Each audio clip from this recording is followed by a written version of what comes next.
এই নাও, দুধটা খেয়ে নাও। আবার দুধ? রোজ রোজ দুধ খেতে ভালো লাগে না। দুধটা খেলে শরীরটা ভালো থাকবে, খেয়ে নাও সবটা।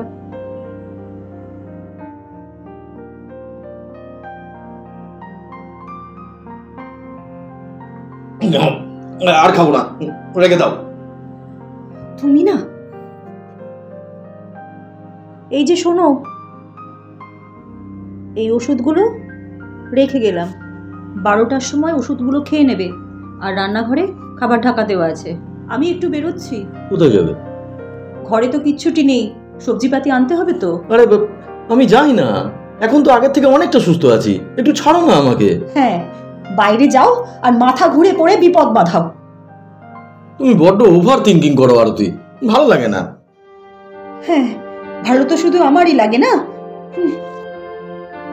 ঘর সামলাও, বাইরে সামলাও, সব দিকে হয়েছে আমার জ্বালা।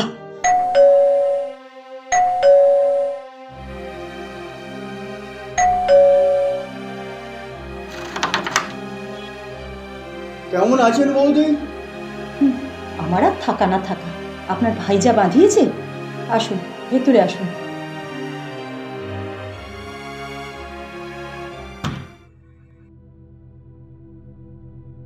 কি তরুণ ভয়া, শুনলাম তো খুব ভালোই বাঁধিয়েছো। আর কি বলবো, তা কি পড়া হচ্ছে শুনি? শুয়ে শুয়ে পত্রিকা পড়ছি, এই যে রূপসী বাংলা। আচ্ছা, দাদা, একটু চা বসাই? চা না, থাক, যা গরম পড়েছে না। আচ্ছা ঠিক আছে, আপনি ভাইয়ের সাথে গল্প করুন, আমি আসছি। আমি আসলাম গো, ওষুধগুলো ঠিকঠাক খেয়ে নিও।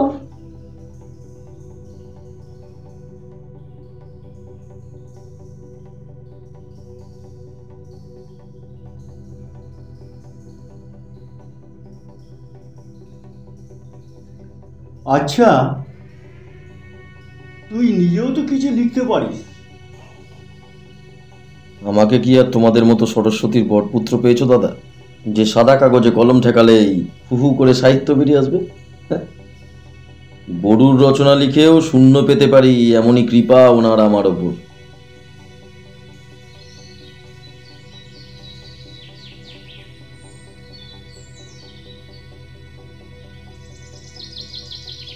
সে কি ভাই, আমিও কি চাই সরস্বতীর বরপুত্র নাকি?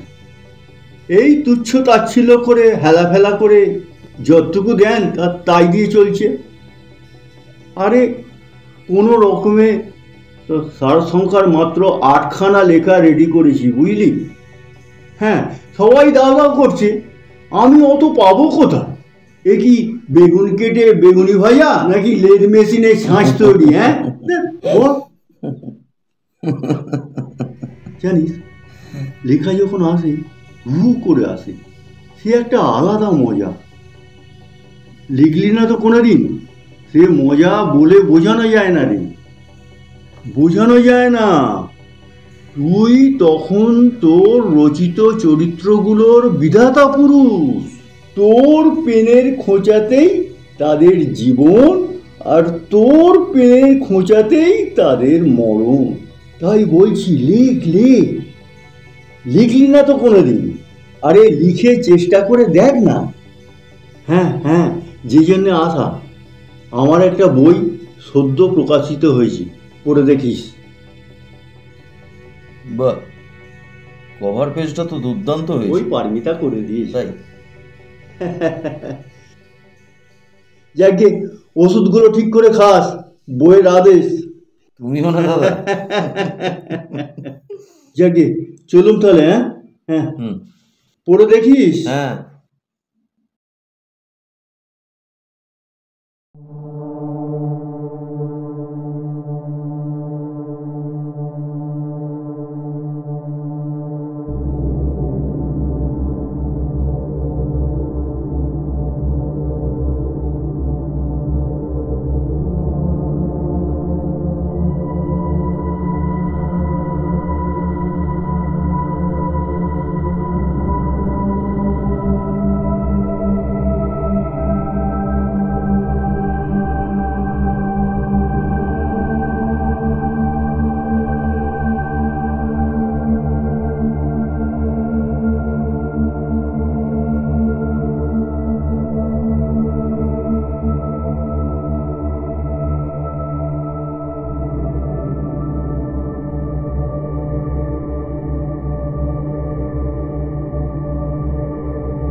কি দাদা, লেখাটা আমাকে দিন, আমরা ছাপতে চাই লেখাটা।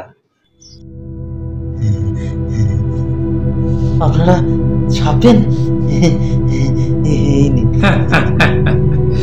এত ভালো লেখাটাকে জলে ফেলে দেবেন দাদা? আমাদের কাছে আসুন, আমরা এটা যথাযোগ্য মর্যাদা দেব। সারা দেশ জুড়ে আমাদের কত সার্কুলেশন নিশ্চয়ই আপনার জানা আছে। এবার আপনি চিন্তা করুন লেখাটা কাকে দেবেন। আরে কি হলো দাদা, লেখাটা আমাকে দিন, আমাকে দিন, হ্যাঁ আমাকে দিন, আমি ছাপাবো। লেখাটা যে চাইলাম আমাকে দিন, আমি ছাপাবো। আমাকে দিন। কি হলো? দিন না, লেখাটা দিন না। আগে আমি চেয়েছি। আমাকে দিন, আমাকে দিন, আমাকে দিন, আমাকে দিন, আমাকে দিন, আমাকে দিন। কি হলো? লেখাটা তো আমি আগে চেয়েছি। আরে লেখাটা আমাকে দিন, আমাকে আমাকে দিন দিন। তো। কি হলো? আমাকে দিন, এটা এটা আমাকে দিন। আমাকে দিন। আমি কাউকে দেব না। আমি চাই, আমি চাই, আমি চাই। ধরো ধরো, পালালো। ধর ধর ধর। লেখা আমি কাউকে দেবো না। লেখা আমি কাউকে দেবো আমার না। চাই, আমার চাই, ওটা আমার চাই। পালালো। ধর ধর। লেখা আমি কাউকে দেবো না। লেখা আমি কাউকে দেবো না। লেখা আমি কাউকে দেবো না। লেখা আমি কাউকে। লেখা আমি কাউকে দেবো না।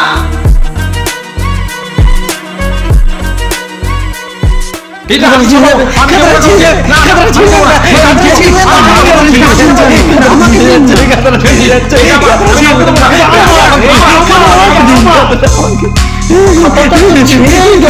আমি না ছাপারে কাউকে ছাপতে দেবো না। যেটুকুই ছাপাবো।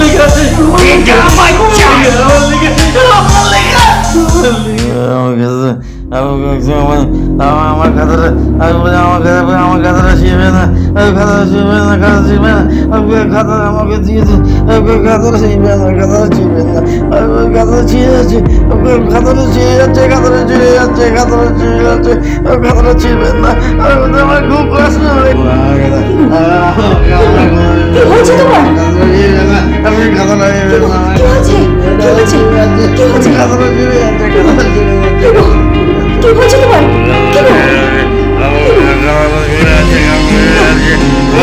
কি হয়েছে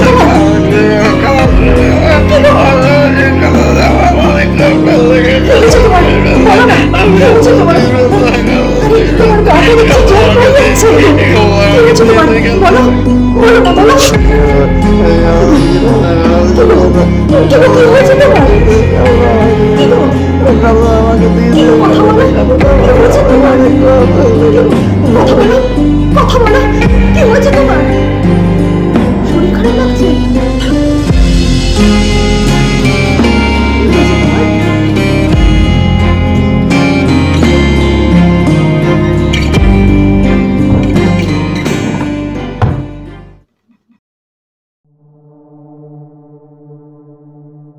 স্বপ্ন দেখছিলে বুঝি?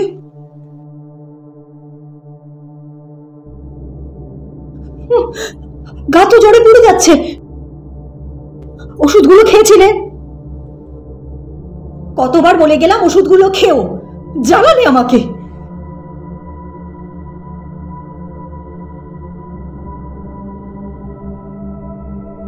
এই নাও, ধরো, খাও। জলটা জল। এই নাও, ধরো।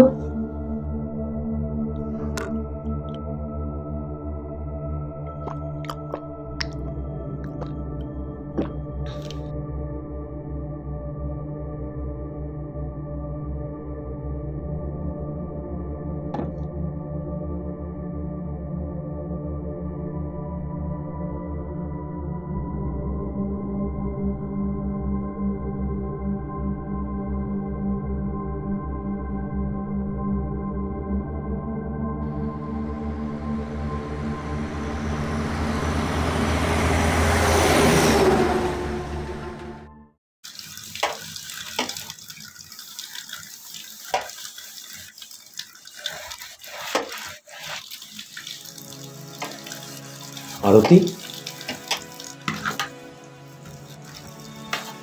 বলো। মানে কি করছো? কাজ করছি। না মানে আসলে একটা জিনিস লিখেছি, শুনবে? এখন বলো। না মানে ঠিক ওইভাবে নয়, মানে একটুখানি বসে যদি। এখন এখন বসে গল্প শোনার সময় আছে? দেখছো তো কাজ করছি। ও ঠিক আছে।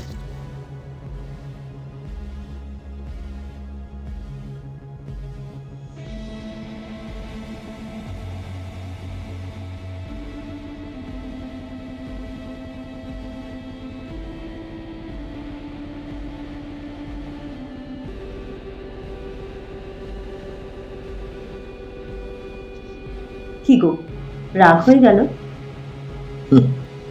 না না, ঠিক আছে। আচ্ছা বলো, শুনছি। না থাক, তুমি কাজ করো।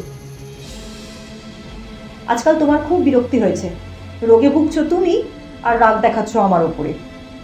একটু পান থেকে চুন খসলেই তোমার রাগ হয়। নাও বলো, শুনছি। বললাম তো কাজ করো। বলো না, শুনছি তো। কি হলো বলো, শুনছি তো। আসলে এটাকে একটা মানে তুমি গল্প বলতে পারো, আবার প্রবন্ধ, মানে একটা একটা তথ্য নির্ভর গল্প। মানে আজকাল অনেকে এরকম লিখছে। আমি আসলে এই প্রথমবার একটা মানে ওই প্রথম লিখছি বলেই তোমাকে শোনানোর একটা আগ্রহ। গল্পটা মানে শুরু হচ্ছে যেখান থেকে, মানে একদম বাস্তব জীবন থেকে, মানে একটা এই ইয়ে বলছি। আমি না দুধ বসিয়ে এসেছি, দাঁড়াও দাঁড়াও।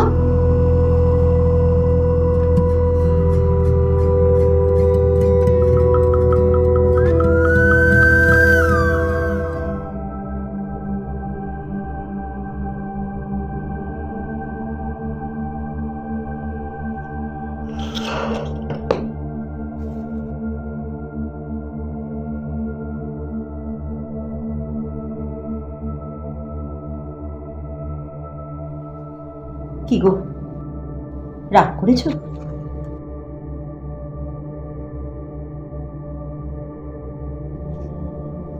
বলো না। না,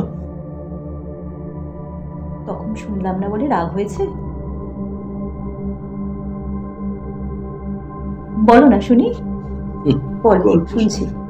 থাক, আর শুনতে হবে না। আহা বলো না, শুনি, একটু বলো। শুনবে? হুম ঠিক তো? হুম, বলো। তাহলে শোনো। আসলে গল্পটা না বেশ একটা মানে অন্যরকম পড়ছি। তাহলে খাঁচায় বন্দি ময়না, বিশ্ব প্রকৃতি তাকে হাত ছানি দিয়ে ডাকে, তার পায়ে সে করল। ছেলেটা বেরোলে মা বলে দুগ্গা দুগ্গা। রপ্ত করেছিল সে দুগ্গা বলা। দুগ্গা কি তা সে জানে না। শুধু তার ছোট্ট মাথা ভেবেছিল ওই নামেই আছে মুক্তি। মুক্তি মেলেনি, শুধু তার উচ্চারণে আমোদ। আরতি, আরতি গল্প শুনবে? যাকে তাহলে পঙ্কজদাকে গিয়েই শোনাবো। গল্প সবাই বুঝবেও না।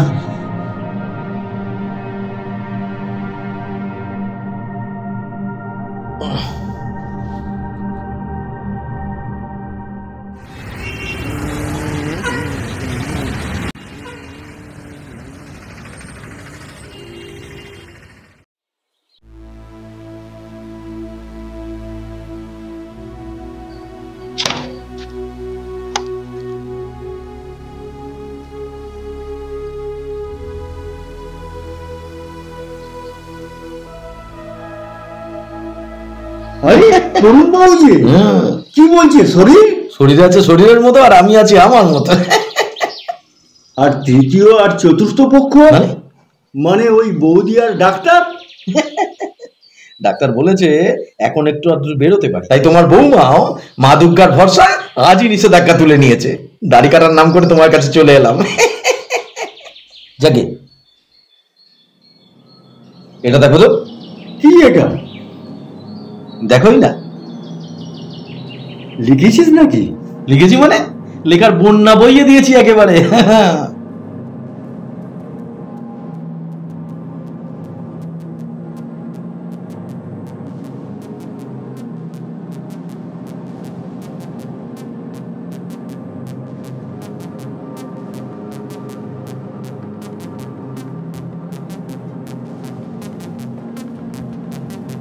কি হলো? অমন ভূত দেখার মতো কি দেখছো? কেমন হয়েছে বলবে তো? এটা তুই লিখেছিস? মানে এটা কেমন প্রশ্ন হলো দাদা? তুমি কি মনে করছো এটা আমি অন্য কোথাও থেকে কপি করে নিয়ে এসেছি? বুঝতে পেরেছি, আসলে নতুন একজন লেখকের কাছ থেকে এইরকম একটা লেখা বিয়ন্ড এক্সপেকটেশন, তাই তো? না না, তুই বুঝতে পারছিস না। আমি আসলে আমারও এইরকম মনে হয়েছিল, জানো তো। লেখাটা লেখার পর মনে হয়েছিল সত্যি কি এটা আমি লিখলাম। না মানে প্রথম লেখা এত ভালো, তারপর ভাবলাম যে না মানে তুমি হয়তো বলবে যে একটা অসম তুলনা হয়ে যাচ্ছে, তাও বলছি। এই যেমন ধরো মানিক বন্দ্যোপাধ্যায়ের রতসীমানি, প্রথম লেখা তো, কিন্তু সুপার ডুপার হিট। তারপর ধরো সুবোধ ঘোষের অযান্ত্রিক। আরে বাবা, মা সরস্বতীর কৃপায় মূর্খ কালিদাস একটা মহাকাব্য রচনা করে ফেললেন, আর আমি কেন পারবো না? আচ্ছা সত্যি করে বলো তো, ঈর্ষা করছো আমাকে না? না না, ঈর্ষার কথা নয়, কিন্তু এই লেখাটা। Okay, let be clear mister Holmes. দেখো, এই 1 মাস আমি অসুস্থতার কারণে ঘরবন্দি ছিলাম, আর এই 1 মাস একমাত্র তুমি আর অমলেন্দু ছাড়া কেই বা আমার সঙ্গে দেখা করতে গেছে বলো? আর যদি কেউ গিয়েও থাকে, সে তার নিজের লেখাটা আমাকে দেবে কেন? আমার নামে প্রকাশ করবো বলে? কোনো কোনো পুরনো ম্যাগাজিনের পাতা থেকে কপি করে নিয়ে আসবো? এটা একটা 15 বছরের কিশোরের হতে পারে দাদা, আমার মতো 50 ছুঁই কোনো আড্ডামডাম নয়। সরি টু সে পঙ্কজ দা, তোমার এইরকম একটা ভাবনাটা বোকা বোকা মনে হচ্ছে না? আরে এই লেখাটা তো আমি আগে পড়েছি, পুরোটা না হোক বেশিরভাগটাই। এই লেখাটার মধ্যে একটা একটা চুম্বক আকর্ষণ আছে। এই লেখাটা কোথায় পড়েছি? হ্যাঁ, আরে এই লেখাটা তো তোমাদের লেখা। মানে তোমার লেখা? মানে যাকে চিনি না জানি না তার লেখা আমার কাছে আসতে যাবে কি করে? তোমার মাথা ঠিক আছে তো নাকি?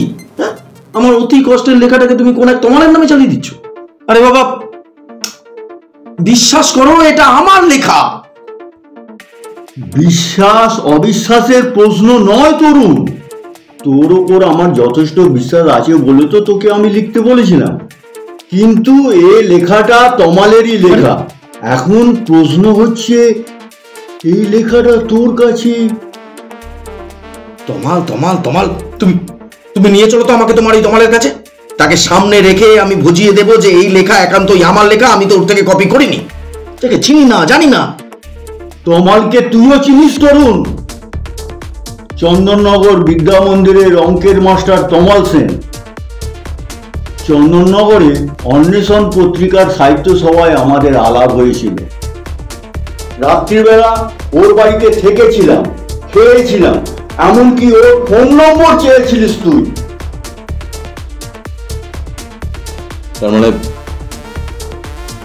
তার মানে কি বলতে চাইছো তুমি?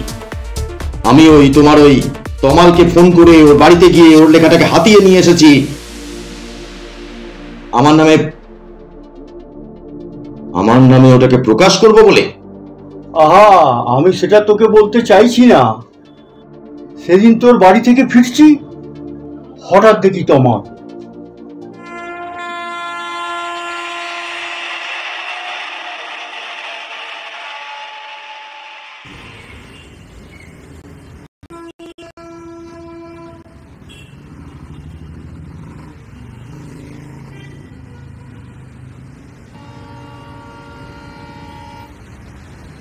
পঙ্কজ দা, চিনতে পারছেন? চিনতে পারলেন না? আমি তমাল। সেই চন্দননগরে অন্বেষণ সাহিত্য পত্রিকায় আলাপ হয়েছিল। রাত হয়ে যাওয়ায় ফিরতে পারলেন না, তাই আমার বাড়িতেই। ও তোমার আসলে বয়স হচ্ছে তো, স্মৃতিশক্তি বড় দুর্বল হয়ে গেছে। কিছু মনে করবেন না ভাই। তা কেমন আছেন? না না, ঠিক আছে, একবারই তো আলাপ, ভুলে যেতেই পারেন। হ্যাঁ হ্যাঁ, ওই আর কি। চলুন চা খেতে খেতে গল্প করা যাবে। হ্যাঁ,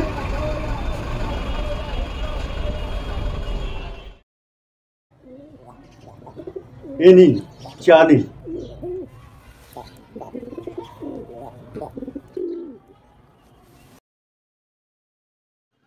হ্যাঁ, তারপরে কেমন আছেন বলুন। মারাত্মক প্রশ্ন করে ফেললেন দাদা। এই বর্তমান প্রেক্ষাপটে দাঁড়িয়ে একটা সুস্থ রুচিসম্পন্ন মানুষ যতটা ভালো থাকতে পারে ততটা ভালো থাকার চেষ্টা করে যাচ্ছি দাদা, তবে হালে পানি পাচ্ছি না। তা এক প্রকার ঠিকই বলেছেন।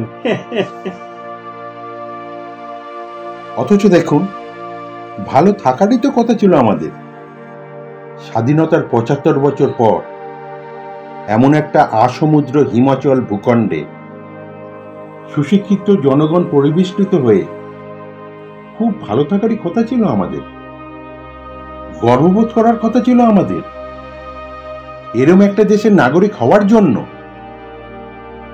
যেখানে কোনো বৈষম্য নেই, ধর্মের বিভাজন নেই, রাষ্ট্রযন্ত্রের পেশন নেই, অর্থলোলুপ নেকড়েদের বিভীষিকা নেই। অথচ দেখুন, এই সমস্ত কিছুই আছে। আর্থিক দুর্নীতি আছে, ধর্মের সুশ্রুড়ি আছে, কর্মক্ষেত্রে ভুলভাল নিয়োগ আছে,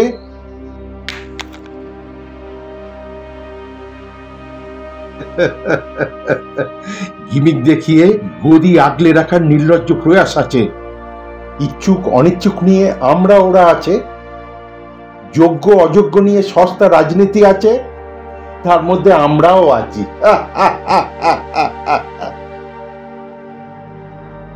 যাকে ছাড়ুন, তরুণবাবু লেখা শুরু করেছেন। বীজ ছড়িয়ে আসছি, ফসল ফলবে কিনা ভবিষ্যৎ বলবে। ফসল ফলে দাদা, তবে সব ফসল গোলা পায় না।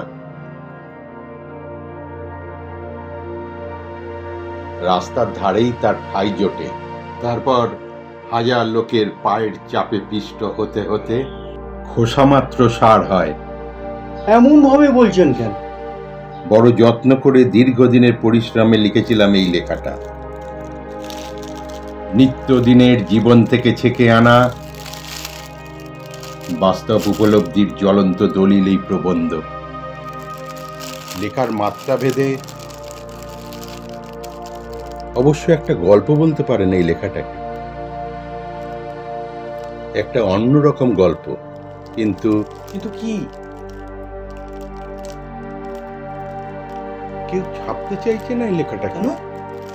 লেখাগুলি যে বড্ড বাস্তব, তেতো, ভয় পাচ্ছে ছাপাতে।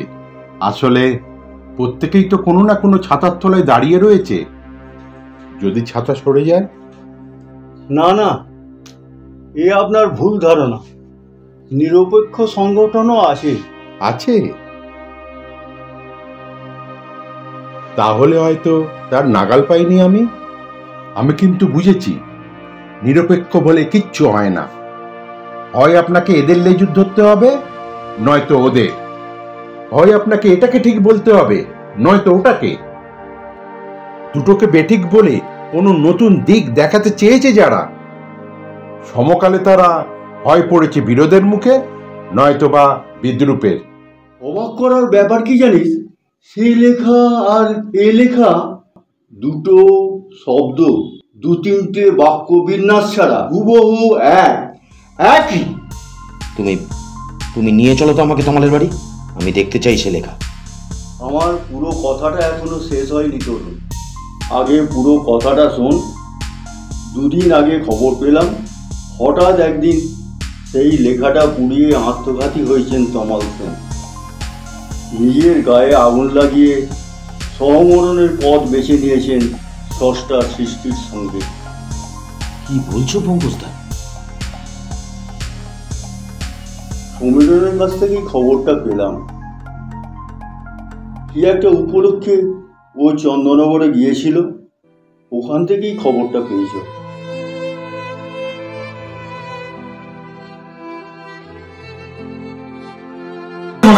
আমি কাউকে দেবো না, আমি কাউকে দেবো না, আমি কাউকে দেবো না।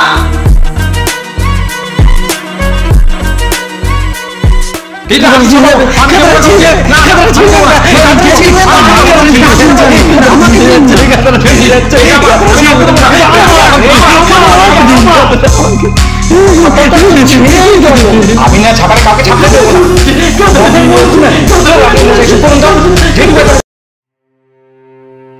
একটা নির্দিষ্ট সময়ে একটা নির্দিষ্ট ভাবনার তরঙ্গ সৃষ্টি হয়, আর সমমনস্কদের মধ্যে সেই তরঙ্গ তোলা লাগিয়ে যায়। এভাবেই ক্রমশ শক্তি সঞ্চয় করে তরঙ্গ, আছড়ে পড়ে অচলায়তনের ওপর, উড়িয়ে দেয় বিপ্লবের বিজয় নিশান। ধ্বংসের মধ্যেই উক্ত হয় নবসৃষ্টির বীজ।